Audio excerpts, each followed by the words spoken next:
regulatory update, crash and crime scene reconstruction, interface and platform familiarization, see that's three times, and nighttime operations. 2D, approval to accept the donation of $10 from the Merrimack Valley Vast for deposit in the small gift and donation account for use by the Inland Fisheries Division. This donation was made due to an overpayment on a fishing terminal. 2E, approval to accept the donation of $30 from Craig and Janet Warner of Conway, Massachusetts, for deposit in the small gifts and donations account. This donation was made due to the overpayment of a non-resident OHRV registration. 2F, approval to accept the donation of $25 from Thomas and Linda Heath of Concord, New Hampshire, to be deposited in the small gifts and donations account. And 2G, approval to accept the donation of $2.50 from Thomas Chamberlain of Concord, New Hampshire, for deposit into the small gifts and donations account. I entertain a motion to accept items 2A through 2G. Make a motion to accept items 2A through 2G. Is there a second? I'll second it. Been moved and seconded to accept items 2A through 2G. Is there any further discussion on the motion? Seeing none, all in favor, signify by saying aye. Aye. Those opposed? So approved. Moving on to informational items. Financial statement. Everybody got a financial statement from Kathy this month? Okay. Kathy isn't able to be here today, so if you have any questions on that, please hold them and contact Kathy yourself, because I'm not going to try to answer them. Okay, number 2, National Hunting and Fishing Survey presentation. Randy Curtis. Commissioner Stoll, members of the commission, just give me one moment. First things first, I'll see if I can clean the technology today.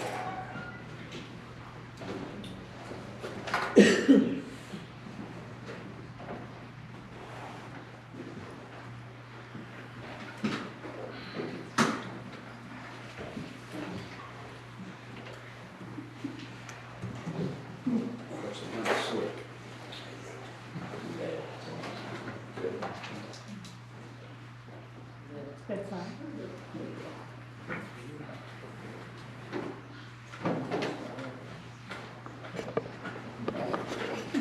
Okay, my name is Randy Curtis. I'm the department's federal aid coordinator, and last month we received a copy of New Hampshire state report from that was done in coordination with the National Survey of Fishing, Hunting, and Wildlife Association, Associated Recreation. So the director asked me if I could give a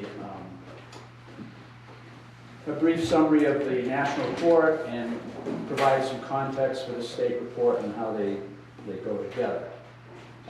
So the state report that we received provides state-level estimates of the national survey. It's looking at primarily participation and expenditures in hunting, fishing, and other wildlife-associated recreation, particularly wildlife watching. It's done in conjunction with the National Survey, and this survey was completed for calendar year participation in 2022. The survey started in late 21 when they began working on this. Most of the data was collected through the second part of 22 and into the early part of 23.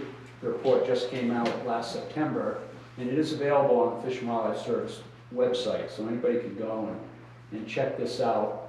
It has been done since 1955, and it's typically done every 5 years. And it just provides simply an updated snapshot each time it's done of fishing, hunting, and wildlife-associated recreation. So the survey is done, the national survey is managed jointly by the U.S. Fish and Wildlife Service and the Association of Fish and Wildlife Agencies. And it's conducted under a multi-state conservation grant. And that's a grant program that's funded out of the Wildlife Restoration Fund and the Sport Fish and Boating Trust Funds. It's part of the statutory program under the Wildlife and Sport Fish Restoration Acts. In 2022, for this round of survey, NORC at the University of Chicago was selected by AFWA to administer the survey. Previously, most surveys have been done by the U.S. Census Bureau.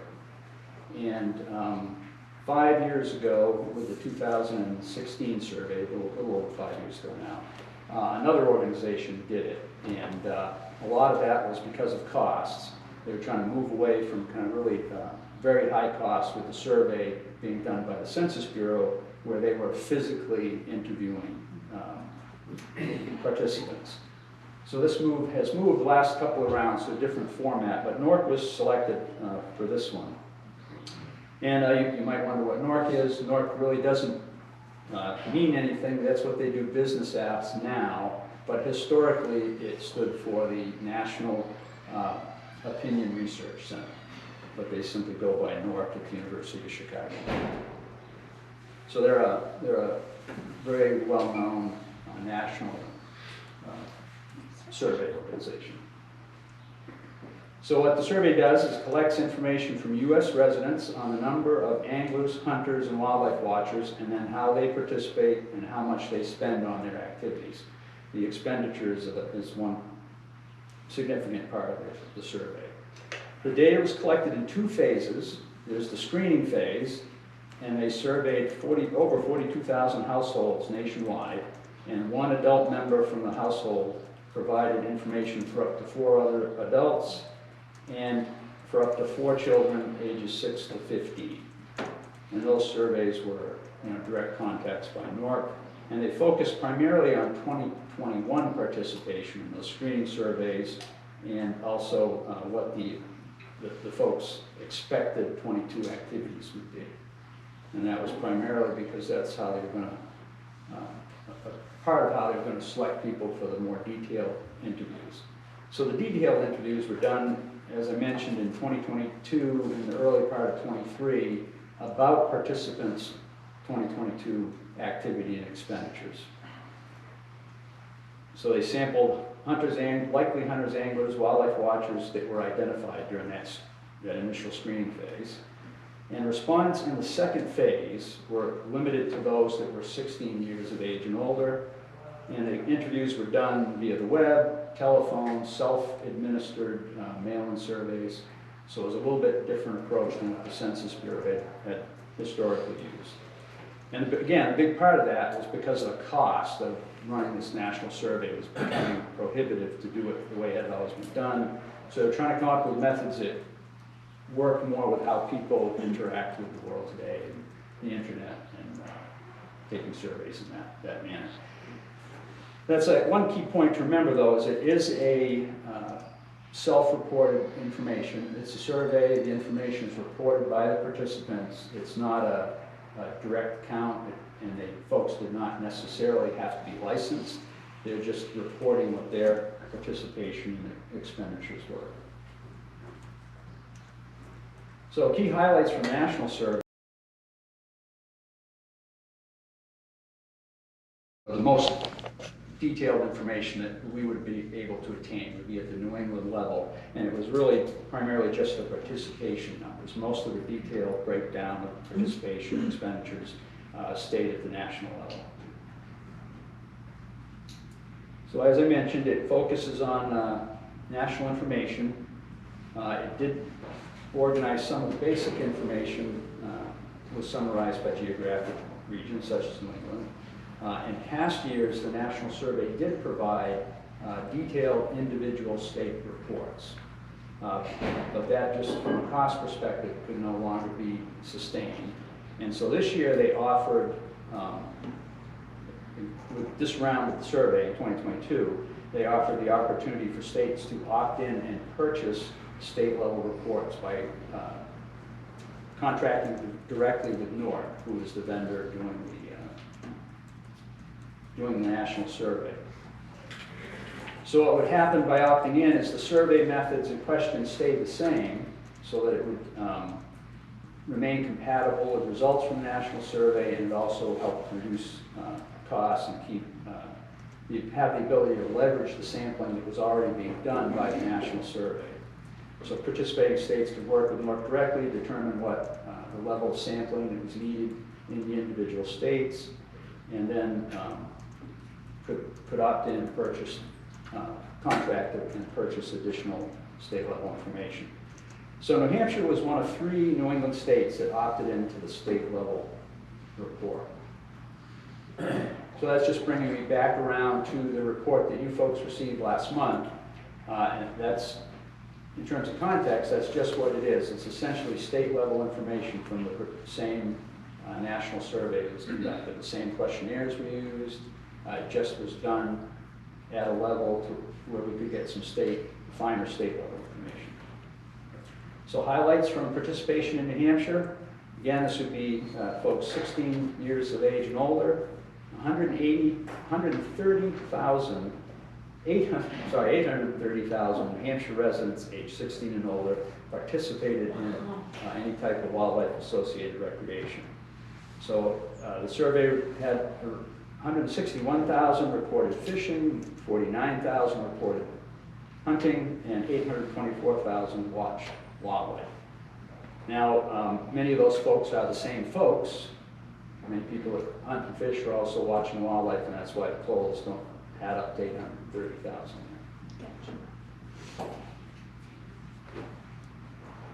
So just to give you a little example of, if you looked at the survey that was distributed last month, this is what you'd see. It's got a number, along with an explanation of the survey, similar to what's you read in the national survey, and some of the methodology for conducting it. You'd have a bunch of graphics, a number of tables that provide information on participation with various breakdowns by sex, age, other demographics, where folks lived, and the type of activity that they participated in. But right here you can see again that overall state residents and non-residents spent $5.2 billion on wildlife-associated recreation in New Hampshire in 2022. So that's pretty strong information. It's kind of thing that we can share with state legislature when we're talking about the impact of the department and the things that the public is interested in terms of wildlife, hunting, and fishing. That's part of how the survey can be used. Other graphics, just focusing on fishing a little bit, and I'm not going to go over, try to go over every graphic. I'm just pulling a few of them out of the report to review. But again, 161,000 state residents aged 16 and over reported fishing in 22, and 76% reported fishing freshwater and 25% in saltwater. That works out pretty closely if we just looked at the individuals in the state that we have licensed and do a similar comparison. That particular piece of information comes out pretty close to what we would expect. If you look overall at fishing, there were 334,000 state residents and non-residents that reported fishing. Now that's a number that doesn't quite match up to as well to what we would expect. And so that's a point for some conversation and discussion about how to interpret that information and what it might mean.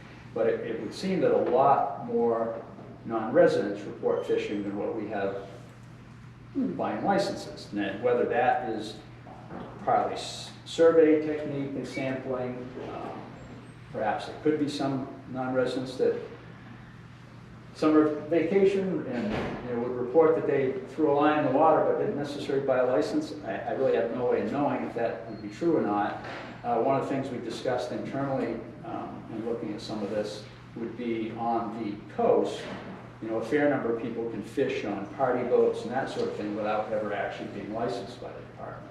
So what amount of that difference that might make up, I'm not sure. But again, just have to keep in mind that this is what it is, a survey. It is not a direct count. Nevertheless, it's information that we can try to interpret and figure out what that means in terms of interacting with our constituents. So back to expenditures a little bit. Anglers, if you just focused in on anglers, they spent $1.4 billion on their activities in 2022. So trip-related activities at 14%, fishing equipment was 5% of the total, auxiliary equipment, special equipment, those all have kind of specific definitions of how they were grouped. I believe licenses, membership subscriptions, even land, property that people might buy, and camps, that sort of thing, fall into the other category. There's quite a broad range of things that fall into other. Just looking at a couple of slides at hunting, similar sorts of things. You can see the hunting participation broken down in different ways. 85,000 residents and non-residents combined reported hunting in New Hampshire. And then you can see that the species that they reported, or the type of game that they reported pursuing. And obviously, big game is a significant draw, and small game as well. Now with hunting as well as fishing, the non-resident number was a little bit higher than we might have expected if you look though simply from our license sales. It was closer than the difference between our non-resident fishing number. Our resident hunting number was essentially right on. That survey reflected a very accurate representation of residents. So again, a little bit of a difference with non-residents. Don't quite know how to analyze that. Overall, hunters spent $580 million in 2022, and you have a similar breakdown of their how they spent the money. If you go to wildlife watchers, overall 2.2 million residents and non-residents, 16 and over, reported watching wildlife in 2022. And again, this is done through survey sampling to be statistically reliable, but we're obviously not talking 2 million people. But that is what comes out from the survey results. 75% watching wildlife away from home, 40% around the home, and that figure is New Hampshire residents. Another slide you'd see in that report would be overall wildlife watchers expenditure, and they spent $3.3 billion in 2022 watching wildlife in some way or form. Again, feeding wildlife, birding, watching wildlife around the home, photography, taking trips to observe wildlife, all those sorts of things play into it. So just from a press release on the national survey, Martha Williams, the director of the Fish and Wildlife Service, said, "Time spent in nature is an important part of the human experience. These numbers demonstrate how important our public lands and wild places are, not just to the well-being of people who enjoy them, but as an economic engine. It provides thousands of jobs and sustains businesses, economies, and communities throughout the nation."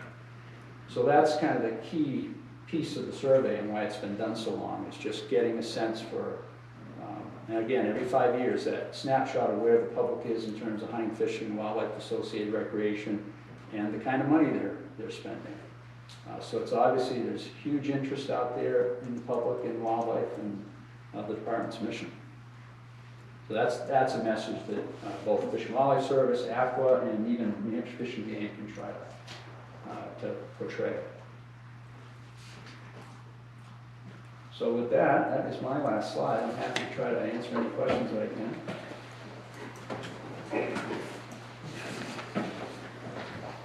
John, can you get the light?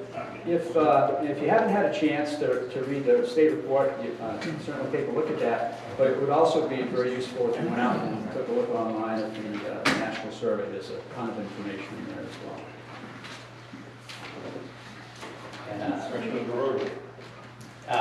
Do you know what the actual sample size was for New Hampshire when they did the survey?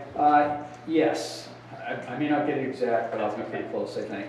So with the screener surveys, I think there was 1,900, in the neighborhood of 1,900. Okay. And the goal for, in the detailed phase, survey completes, when we were just talking in the north, was to get to 2,000 completed surveys. In New Hampshire, they're obviously also leveraging some of the other stuff and modeling they do with the national Right. survey. The New Hampshire completes was just shy of 2,000, it was 1997. Okay, cool, thank you. Commissioner Brady? Thank you. I noticed in the spend data, other was a very large category. What would be some examples? This is a large category. What would be some examples of the Real other? estate. Real estate is one. People that report to have purchased real estate, people that report to have purchased real estate, primarily for the hunting and fishing interest. Or license fees falls into that category, I believe. Memberships and organizations, magazine subscriptions. I'm not, those are the ones that come to mind. There's some other things in there that I'm not remembering. Commissioner Tim? Thank you. Mr. Curtis, was there a slide that showed the dollar value? I noticed one for hunting, one for fishing. I think, was there a combined pie chart that showed how many billions were spent and in which department or? I don't know if I had a combined pie chart for that. If I back up just a little bit. One of the first, this was sort of the combined for all wildlife associated recreation in Hampshire. I think it was the 5.2 billion. Is that what you were thinking of? Yeah.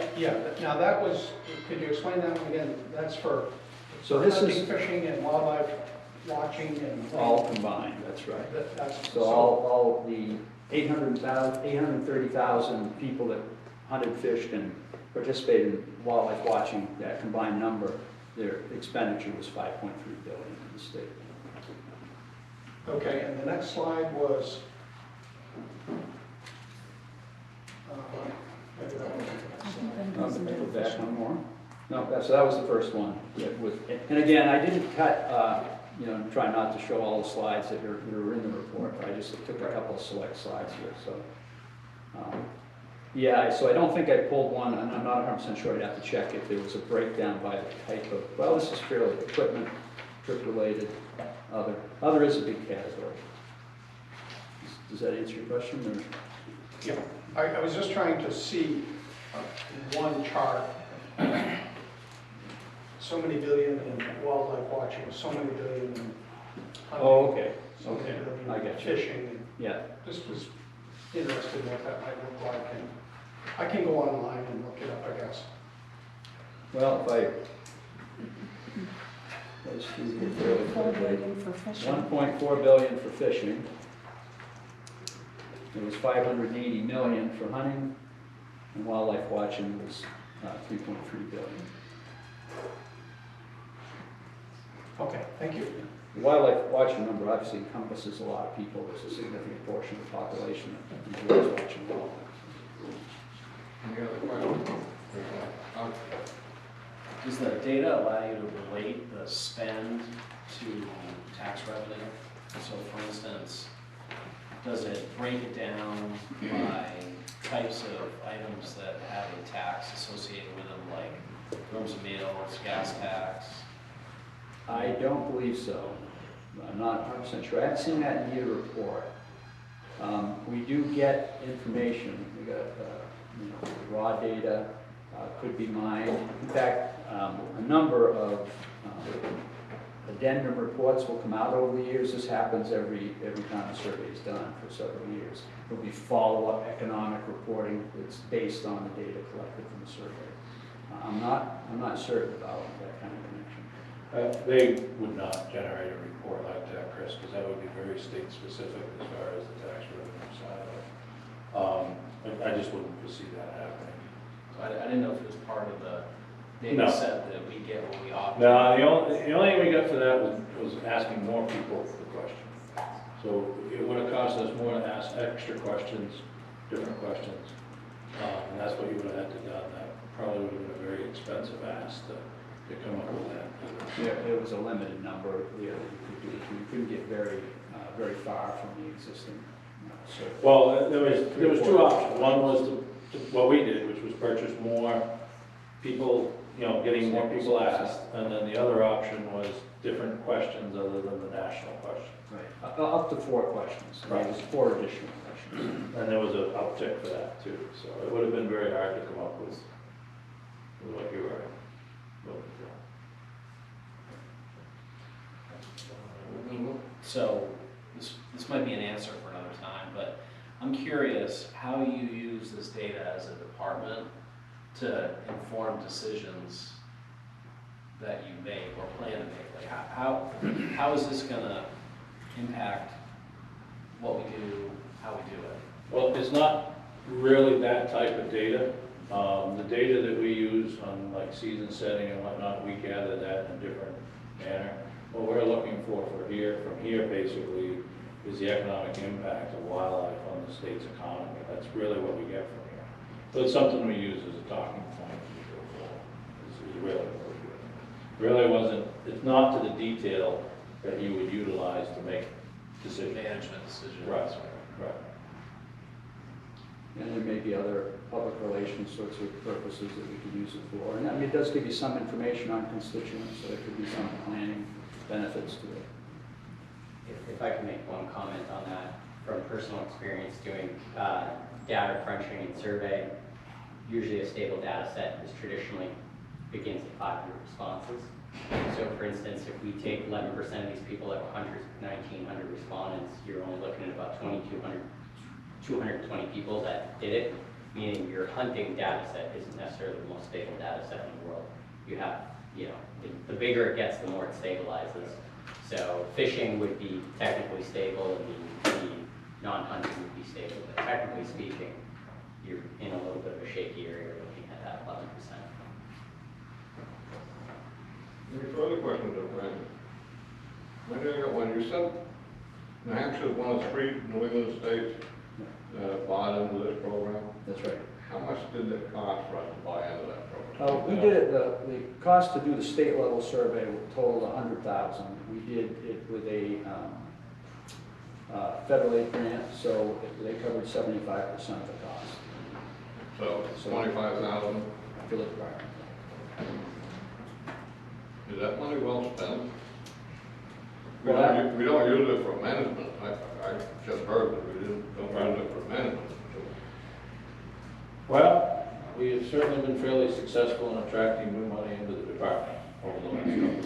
So we've used, we're now switching over to this data, but we were using old data that was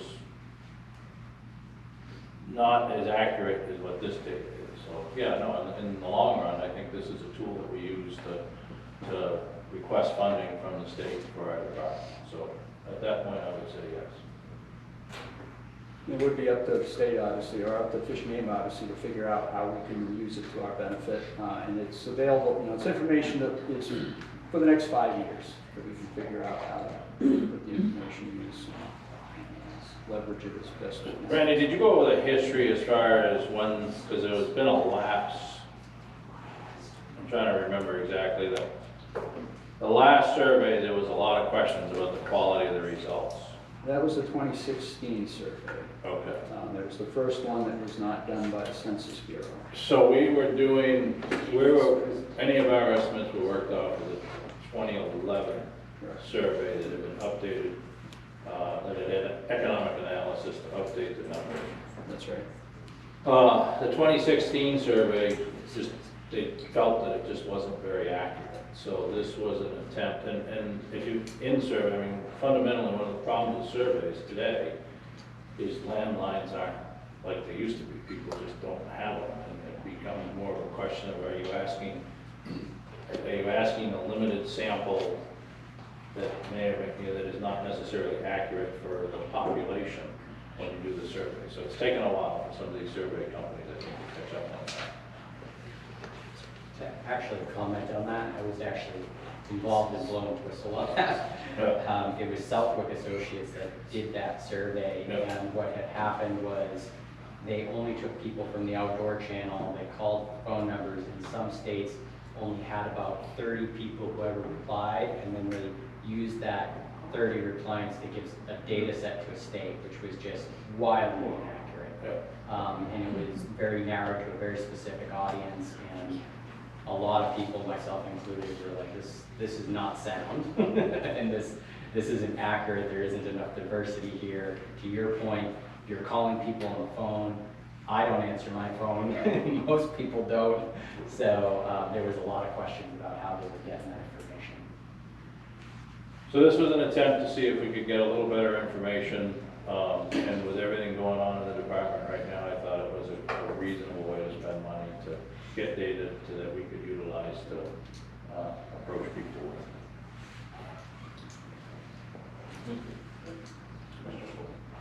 Commissioner Tippett? To AJ's point, wouldn't we anticipate that the group from the University of Chicago would assure us, for $100,000, assure us that their data was statistically accurate? Oh, I think this is a good survey. I'm not commenting on this current survey. I think that this was very well done.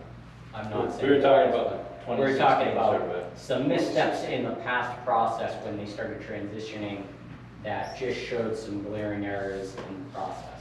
A lot of surveys had issues during that time frame, regardless of who was doing them. Science was a little bit behind reality, I guess would be the way to say it. You know, the science of how to survey people had fallen behind what people's habits were.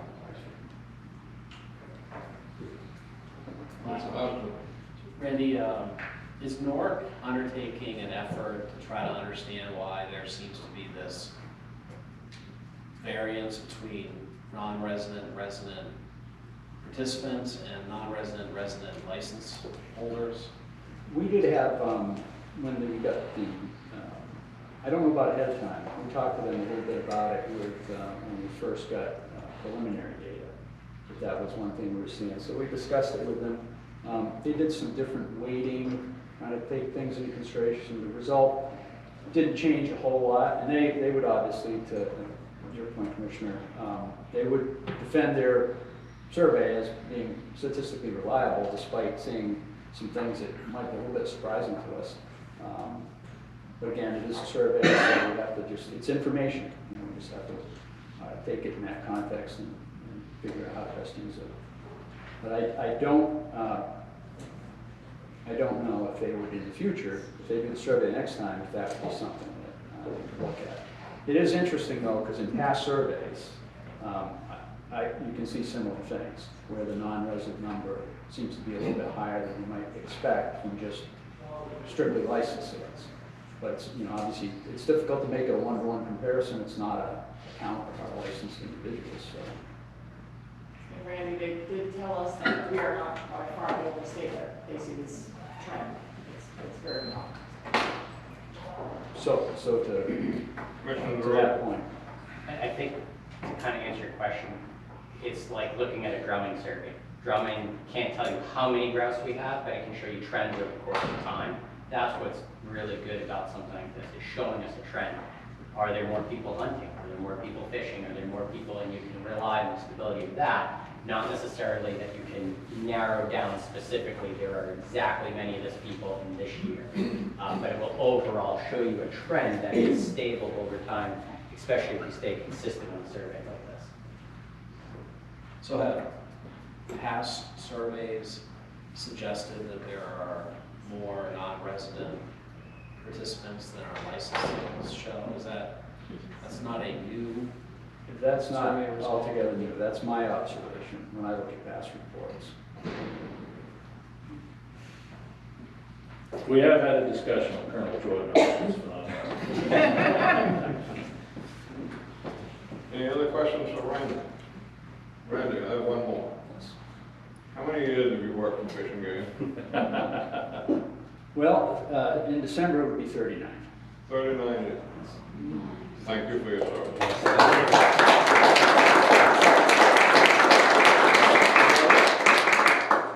Okay, thank you. Thank you. Great presentation. Okay, committee structure, legislative committee, Commissioner Price. Thank you, Mr. Chair. We met this morning. It was a relatively short meeting because we are winding down the legislative session. We had no votes on rules or bills, so I have no votes to call at this time. The only item of concern that Marty pointed out for us is that Representative Spillane has expressed his intent to attach a floor amendment to Senate Bill 503. This is the guide applicant's fingerprints bill that we need. And this would be his bill to repeal the prohibition on brass knuckles, blackjacks, and slug shots. We anticipate this, the Senate will not concur with this if it does pass the House, and that it would perhaps be addressed in the committee of conference. So that was the only item of concern. And as far as next month's meeting, Commissioner DeBoe inquired, since we look like we're going to have a pretty light to practically maybe not even an agenda the next meeting, I'll go ahead and post the meeting for compliance, but it might be canceled if we do not develop any additional agenda items. Thank you. Anybody have any questions of Commissioner Price? Seeing none. Governance Committee, Commissioner Caven. Did not meet. Okay. Sustainability and Strategic Planning, Commissioner Watson. We met on April 12th. It was our second meeting as a committee to take the focus areas that you all voted on at the beginning of the year and turn them into actual strategic plan action items. We got through the second half of those, and so we'll meet again prior to our next commission meeting just to finalize them, get them into a form that you all can look at. I don't have that meeting scheduled yet. I'm still trying to work on schedules for everybody, but that's our report. Any questions of Commissioner Hanson? Resources and Infrastructure, Commissioner Green. Did not met. Okay. Public Engagement and Education. We have also not met. Okay. Seacoast Committee Report, Commissioner Tatone. Last week, NOAA, National Oceanic Atmospheric Administration, has proposed new rules for the recreational taking of Gulf of Maine cod and Gulf of Maine haddock. The Gulf of Maine cod, the bag limit is going to remain at 1 fish per day, while the minimum fish size is going to be increased from 22 to 23 inches. On the Gulf of Maine haddock, the bag limit is going to be increased from 10 fish to 15 fish per day, while the minimum size is being increased from 17 to 18 inches. This is to align the rules between private vessels and vessels for hire. There's a short public comment period. They want comments from the public by June 3rd because they want to implement these changes sooner rather than later. Another thing, I want to thank Nicola for sending us an article last week about the effects of cold water upwelling events occurring off the coast of Australia. I found it interesting because the same phenomenon is occurring in the Gulf of Maine. Recent surveys through data buoys scattered throughout the Gulf of Maine have indicated that water temperature, deep water temperatures are colder now than the average colder now than they were over the last 10 years. And what this is, they're thinking this could develop into more feed sources of zooplankton and copepods for lobsters, the Gulf of Maine shrimp, as well as the right whales. So if this continues, this cold water temperatures continue out there, I think it's going to be good news for the resources for our fishermen in the state of New Hampshire. That's it. Anybody have any questions of Commissioner Tatone? Thank you. Lakes Management Advisory Committee, Commissioner Price. We are scheduled to meet May 30th. Natural Rivers Management Advisory Committee, Commissioner Hodge. We've not had a meeting since the last commission meeting.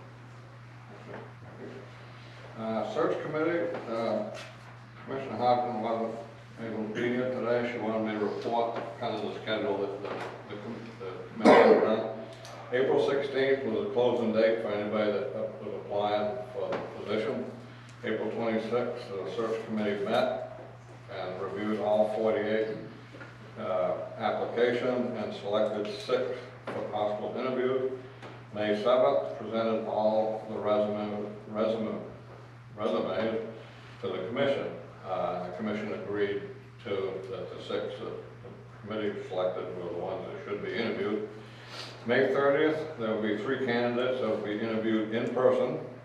And then June 7th, there'll be 3 more candidates. 2 of them will be interviewed virtually and 1 in person. The 2 that will be virtual, one is from Washington State and the other one is from Virginia. So that's the status of the search committee. Moving on to old business. Anybody have any old business? I've some additional Commissioner Price. business with Big Dan Hole Pond.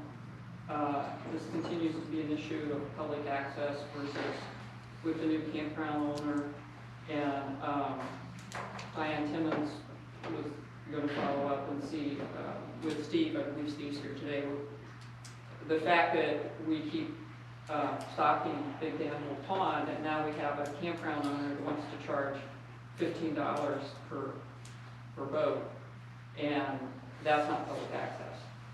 So I don't have any resolution to it, but it continues to be an issue. And I have been receiving some calls about it from residents along Big Dan. Now, there's no public access to it? Is that what I'm hearing? Well, if you call like a little tiny path over by the dam that the town uses to adjust the weir, the head level in the lake, it's hardly public access. I mean, kind of dangerous actually to try to carry craft on there. But there was when John Bear went from Region 2 to talk to the campground owner, evidently he said he wasn't charging. But I'm getting other reports that yes, they are charging. So we've got to clarify, are they charging? Oh, okay. Because it's just not, it's not right if it's not public access. If I could speak on that, just to give an update. So we did have internal discussion and we did verify with the camp owner they are charging. And because of the large size of the lake and the wind, that access that Commissioner Price had mentioned, we don't feel is safe. And so as a result, we are not stocking it this year due to the access issues. So You being way back there, did you say we are not stocking? we are not stocking it. Okay. Yeah. That'll get the word around. Do more they than know? Yes. anything. Yeah. Okay, thank you. Any other old business? Sorry, Commissioner Price, I meant. No. Any other old business? New business? Commissioner DeRosa. I've been working on some time on introducing a federal bill with some people to create a federal woodcock stamp. And we're hopefully about to get it introduced to Congress. Obviously, woodcock are a federally regulated bird. The bill itself, although formulated pretty similar to the federal migratory bird stamp, would only be used to create more woodcock habitat, specifically to create stopover habitat for their migration routes. The bill would allow some of that money to be used on private lands, whatnot. Obviously, because of state politics, Congress will be our hardest. The House will be the hardest hit. We're pretty sure that it will get through the Senate, but the bill might be introduced pretty soon. So we're excited that it's pretty bipartisan, so hopefully it will navigate the partisan politics of Washington to get something good done. And I actually think the legislative committee, when it's introduced, should maybe consider taking a position on it and maybe putting pressure on our federal reps to make sure that they support it. Under new business, I think I'll bring this up. I need to appoint a nominating committee, so I'm going to appoint Commissioner Hodgson as chair, Commissioner Cabinet, and Commissioner Satone. You folks need to canvass the commissioners to see who wants to be officers, and at the June meeting next month, we will be voting on that, so that the new officers will be taking place effective July 1. Any other new business? Seeing none, commissioners report. Commissioners will report on their recent activities as it relates to Fish and Game Commission duties and responsibilities. This is an informational item only. Any commissioners got anything that they'd like to tell the world what they've been doing? I have a comment. Commissioner Kayla. Yeah, this is again, based on a couple of phone calls from constituents. It's a lake question again. Diane, feel free to comment. But on the fourth Saturday in April, the opening day of trout fishing on the trout ponds, some of the locals in Cheshire County showed up at Spofford Lake, but there was a bass tournament that had been sanctioned. And it's not about the fish, bass fishermen, trout fishermen. It's what I've said for a long time, and I think we all recognize it. It's the parking spaces. And the trout fishermen got there behind the bass fishermen, and there was some unhappy people. And the question posed to the commissioner was, why are we stocking a lake in preparation for the opening day, and there's a bass tournament and we can't get on the water? I didn't have any answer. I just thought I would bring that up. And I checked the website, and we've talked about it before, but when the availability of choosing a date for a bass tournament comes available on the calendar, you are covered up with requests. I know that. And the dates are gone, like, immediately. But is that a matter of practice? Would we always sanction a bass tournament on a trout fishery, especially on opening day? Or have you ever run into that conflict before? No, and so it's a first come, first served, and it's all done by hand. So I will tell you, as things come in, Vicky's just entering stuff. It's not even a matter of what's what. It's just, once you're doing the numbers, you're doing the numbers. So it was definitely one of those first time things where it raised a giant red flag. And so I will say that there are a lot of proposed changes coming down the pipeline that would rectify that. So we're on it. Okay, so can I just, and seriously with a smile, did you hear about this as Yeah. well? Oh, yeah. Thank you. Solidly. Yep. Thank you. Sure did. Any, Commissioner Gagos? I have a few things. The first thing is I'd like to thank the staff for the Discover Wild Day that was put on here. I've been involved with a number of large events before, and it takes a lot of work to pull off an event like that. So thank you to the staff that helped put that all together. It was a lot of, I know some of the other commissioners were here, there was a lot of smiling faces and a lot of fun to be at that day. So it was very well done.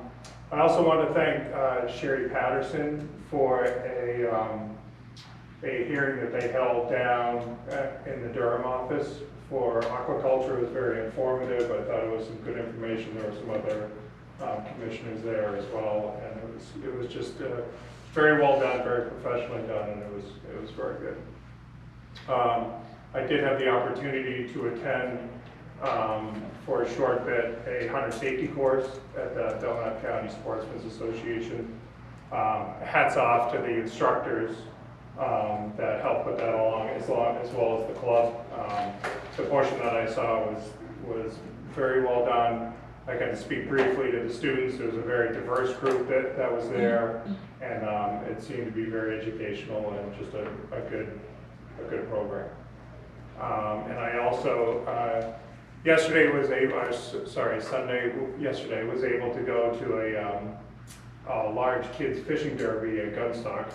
The Laconia Rod and Gun Club put it on. They do it all through donations and funds that comes from the Rod and Gun Club. There was well over 100 kids there. I would say there was probably closer to 200 kids there pulling trout on. The state has been there a few times to stock, and then the Rod and Gun Club also bought some additional fish to put in there. So it was a really fun event, and they were glad to see Fish and Game on site for their event. So that's all I just wanted to report on. I have one. Commissioner Price? Thank you. As we know that Winnie Derby, the salmon fishing derby did not go forward this year. That was one of the largest fundraisers for the Daniel Webster Council. They have come up with an alternative fundraiser. It's going to be a sporting clays classic at Green Mountain in Effingham. I brought applications for my fellow commissioners. As the Carroll County Commissioner, I will be sponsoring the lunch. So there's different levels of sponsorship, so I've elected to sponsor the lunch, and I don't know if this is going to be a substitute. Will they come back and want to do the Winnie again? That'll be a discussion to have with Dawn, with the council, but it does seem like they've found an effective way to fill that funding gap, because they support about 5,000 boys and girls, so it's a pretty big program. Any other commissioners? Director's report. Director will report on recent department activities. This is an information item only. As was already spoken, we had Wild New Hampshire Day. We had a good turnout. Nicola, am I right in saying 7,500? 6,600. 6,600, I apologize. That's what we had for a turnout at the event. I and several of our staff members attended the Northeast AFWA meeting, which was held down in Cape Cod. After which some of us came back to New Hampshire and met with Senator Shaheen's staff at the New Hampton hatchery to show them the existing conditions of the hatchery and to talk about the proposed ARPA-funded project that we'll be doing there. We have successfully received an additional $3.55 million of gopher funding for that project. That was finalized on Friday. Been working with DOIT to offer the state, the Fish and Game Commissioners a state email address. I know there's been some concern lately when a particular member of the commission has been hacked, and trying to get some better control on that. We basically, it appears that it'll cost the Fish and Game Department about $2,000 a year to offer the commission those addresses. Currently asking DOIT if there is any lapse funding in our current budget so that we could get to it before fiscal, to cover fiscal 25. But we will certainly be able to put it into the next biennial budget to cover that expense. And just want to warn the commission, I will be taking a couple days off at the end of the week. Good. Any questions of the director? Seeing none? Did you give us this? Commissioner- Oh, okay, all right. Commissioner Caven. Thanks, So actually, you have a few extras. Okay. Call to the public.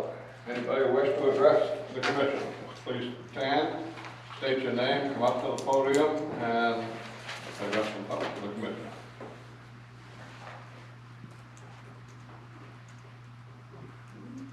Overwhelmed. Going once? Going twice?